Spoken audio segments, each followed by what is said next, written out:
ఈ డివోర్స్ కనుక పిటిషన్ కనుక ఫైల్ చేస్తే కోర్ట్‌లో it's going to take years అనమాట. సో, ఇప్పుడు అదే మ్యూచువల్ డివోర్స్ అయితే గనక ఇద్దరు కూడా పరస్పరం ఓకే. మేము ఇట్లాగా మ్యూచువల్ డివోర్స్ తీసుకుందాం అని చెప్పి అనుకుంటే గనక, ఇద్దరు కూడా కూర్చొని మాట్లాడుకొని, సో, మేమిద్దరం కలిసి ఉండలేము అని చెప్పి కోర్ట్‌కి వెళ్తారు. కోర్ట్‌కి వెళ్ళినప్పుడు ఏంటంటే, వాళ్ళు కొంత టైం అనేది వీళ్ళకిస్తారు. ఒక 6 మంత్స్ కావచ్చు అట్లాగా. టైం ఇచ్చి, then rethink about it. Then come to the court అని చెప్పి వాళ్ళకి కొంచెం టైం అనేది ఇస్తారు. కానీ ఇక్కడ there is another option. It came to limelight in 2014 which is called quick divorce. దీన్ని లీగల్ షార్ట్‌కట్ అని చెప్పని అంటారనమాట.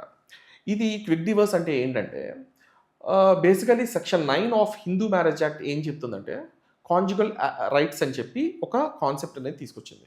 ఈ కాంజుగల్ రైట్స్ అంటే ఏంటంటే బేసికల్లీ పెళ్లి చేసుకున్నప్పుడు భర్తకి, భార్యకి ఇద్దరికీ ఒక మ్యూచువల్ రెస్పాన్సిబిలిటీ అనేది క్రియేట్ అవుతుంది హ్మ్. వాళ్ళిద్దరి మధ్య. దీన్నే మనం శాస్త్రయుక్తంగా కూడా చెప్తారనమాట.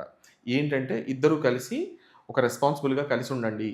మీరు భార్యాభర్తలు ఇద్దరు కూడా మ్యూచువల్‌గా అన్ని పాలు పంచుకుంటూ ఉండండి అని చెప్తారు. సేమ్ థింగ్ ఇక్కడ section 9 of Hindu marriage act కూడా చెప్తుంది. కాంజుగల్ రైట్స్ అని చెప్పి. సో, ఈ రెస్టిట్యూషన్ ఆఫ్ కాంజుగల్ రైట్స్ అనే బేస్ మీద మనం ఈ క్విక్ డివోర్స్ అనేది మనం ఫైల్ చేయొచ్చనమాట. హ్మ్. ఈ క్విక్ డివోర్స్ అంటే ఏంటంటే, ఇప్పుడు ఫర్ ఎగ్జాంపుల్ వాళ్ళిద్దరికీ కూడా మ్యూచువల్‌గా కొన్ని రైట్స్ అనేవి ఉంటాయి. ఏంటి ఫర్ ఇన్‌స్టాన్స్ ఇద్దరు కూడా సెక్షువల్‌గా ఆహ్, ఇదవ్వాలి. పార్టిసిపేట్ చేసుకోవాలి. ఒకళ్ళు అడిగినప్పుడు ఇంకోళ్ళు కూడా పార్టిసిపేట్ అనేది చెయ్యాలి. That one thing. And also ఇద్దరు కలిసి అనేది ఉండాలనమాట. ఇటువంటి కాంజుగల్ రైట్స్ అనేవి వాళ్ళకి మధ్య ఫార్మ్ అవుతాయి.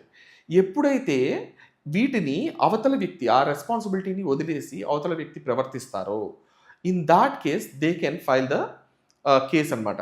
మాకు ఇలా క్విక్ డివోర్స్ కావాలి. మేము ఇట్లాగా నా భార్య గాని, నా భర్త గాని నన్ను దూరం పెట్టాడు. ఎటువంటి రీజనబుల్ కాజ్ లేకుండా నాతో ఉండట్లేదు అని చెప్పి దీన్ని బేస్ చేసుకొని ఏంటంటే వాళ్ళు క్విక్ డివోర్స్ కోసం అప్లై చేయొచ్చు.